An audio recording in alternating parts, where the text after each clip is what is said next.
இந்த தமிழக புதிதாக பதவியேற்ற தாவேகா வந்து அதாவது இப்போ பப்ளிக்கு இடைஞ்சலாக உள்ள ஒயின் ஷாப்பு பார்களை பூரா எடுத்தோம்னு சொல்லி ஒரு கண் துடைப்பாக இப்போ புது ரோட்டில் வந்து இங்கே ஒரு பார் இயங்குது. பார்த்தீங்கன்னா கடையை பூட்டிடுவானோ என்னமோன்னு சொல்லிட்டு 60 அடி ரோடு 20 அடியாக மாறிடுச்சு.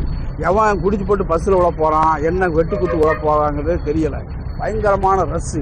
ஒரு பப்ளிக்கு ஒரு ரயில்வே ஸ்டேஷனு, ஒரு கோயில் பக்கத்தில் இருக்குது, அப்பார்ட்மெண்ட் இருக்குது, தொழில் பார்க்கக்கூடிய கடைகள் இருக்குது. இந்த கடையை எடுக்காமல் எங்கனக்குள்ளேயே கண்துடைப்பு ஒரு கடவுக்குள்ளேயும் சந்துக்குள்ளேயும் அந்த கடைகள்லாம் பிரச்சனைன்னா ஒன்றும் இல்லை. இந்த கடைகளை பார்த்தோன்னா போலீஸ் பாதுகாப்போட எத்தனை நாளைக்கு போலீஸ் பாதுகாப்பு இருக்கும்? முன்னாடி ட்ரங்க் அண்ட் டிரைவிங்னு சொல்லி பிடிச்சாங்க, மக்கள் மத்தியில் ஒரு பய உணர்வு இருந்துச்சு. இப்போ அதுவும் இல்லை. அதுவும் இல்லாமல் பப்ளிக்காக பாட்டில் வந்து கையில் வாங்கிட்டு பஸ் ஏறி போகிறான். அப்படிங்கும் போது இது யார் கண்டிக்கிறது? புது ரோடு பார் வந்து ரொம்ப இடைஞ்சல், பப்ளிக்கு வந்து ரொம்ப இதாக இருக்குது.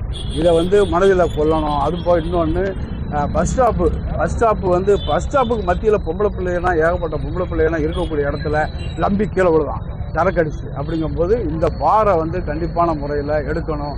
மற்ற பார்கள் தூக்குறது வந்து கண் துடைப்பு. எங்கே பொறுத்தளவு கண் துடைப்பு. பக்கத்தில் கோயில் குளம் இருக்குது, ரயில்வே ஸ்டேஷன் இருக்குது. அதிகாரி என்ன ஒரு சர்வே பண்ணுறாரு? எந்த அதிகாரி எந்த சர்வேயும் கிடையாது. இது வந்து ஒரு கண் துடைப்பு நாடகமாக தான் நான் கருதுகிறேன்.